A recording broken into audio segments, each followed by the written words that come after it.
আমাদের স্বাধীনতার পর এতদিনেও কেন আসলে এই স্বীকৃতি দেয়া হয়নি রাষ্ট্রীয়ভাবে? ফুটবল মাঠে মুক্তিযুদ্ধ করেছে বা লড়াই করেছে, এটা কিন্তু নজির কিন্তু পৃথিবীতে আর কোথাও নেই। স্বাধীন বাংলা ফুটবল দলে এর মধ্যে ধরেন 12-13 জন কিন্তু অলরেডি মারা গেছেন। একটা প্রত্যাশা ছিল, যেহেতু স্বাধীন বাংলা ফুটবল দলের এক সদস্য দীর্ঘ 12 বছর ফুটবল ফেডারেশনের সভাপতি ছিলেন কাজী মোহাম্মদ সালাউদ্দিন, উনিও কিন্তু উদ্যোগটা নেননি এবং দলীয়ভাবে এই টিমটাকে অবশ্যই স্বীকৃতি দেওয়া উচিত। দীর্ঘ 53 বছর পর স্বাধীন বাংলা ফুটবল দলের রাষ্ট্রীয় স্বীকৃতির জন্য আবেদন করেছে বাংলাদেশ ফুটবল ফেডারেশন।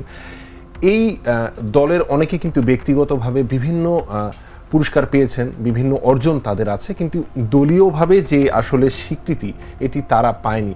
এত দিনেও, আমাদের স্বাধীনতার পর এতদিনেও কেন আসলে এই স্বীকৃতি দেয়া হয়নি রাষ্ট্রীয়ভাবে, এবং আবেদনই বা এত পরে কেন করা হলো একটু বলবেন? দেখেন, আসলে বাংলাদেশ বলেই অনেক কিছু মানে সম্ভব। আমরা অনেক সময় বলি আমাদের যে বিভিন্ন পুরস্কারগুলো দেওয়া হয়, সেটা খেলাধুলা হোক বা রাষ্ট্রীয়ভাবে হোক, আমরা অনেক সময় দেখি মানে এমন কিছু নাম, এমন কিছু প্রতিষ্ঠানকে পুরস্কার দেওয়া হয়, আসলে সেগুলো দেখে অনেক হাসাহাসি করে যে এটা পুরস্কারের সম্মানটাও নষ্ট হয়, সম্মানও নষ্ট হয়, এবং এটা খেলাধুলায় সবচেয়ে বেশি আমরা দেখেছি। এবং সেখানে আপনি দেখেন যে মুক্তিযুদ্ধের জন্য, একটা দেশের মুক্তির যুদ্ধের জন্য ফুটবলাররা তার জনমত গঠন বলেন, তারা ফুটবল মাঠে মুক্তিযুদ্ধ করেছে বা লড়াই করেছে, এটা কিন্তু নজির কিন্তু পৃথিবীতে আর কোথাও নেই, একমাত্র এটা।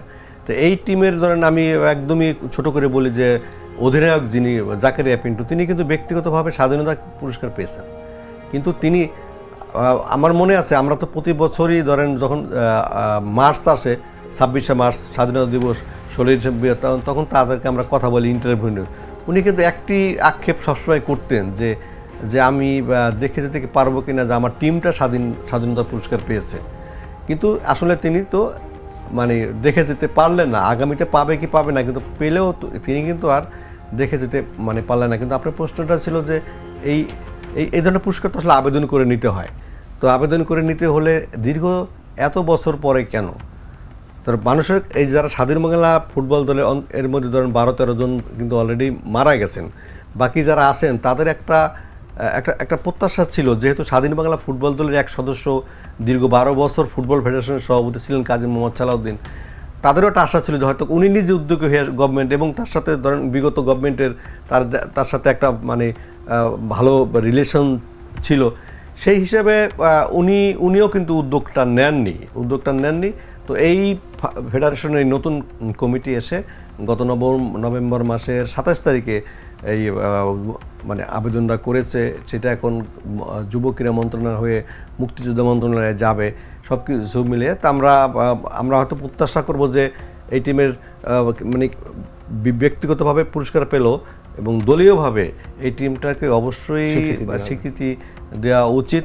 অন্ততপক্ষে যারা বেঁচে আছেন তারাও যাতে মৃত্যুর আগে এই স্বীকৃতিটা দেখে যেতে পারে যে মানে আমাদের টিমটা আমরা স্বীকৃতি পেয়েছি।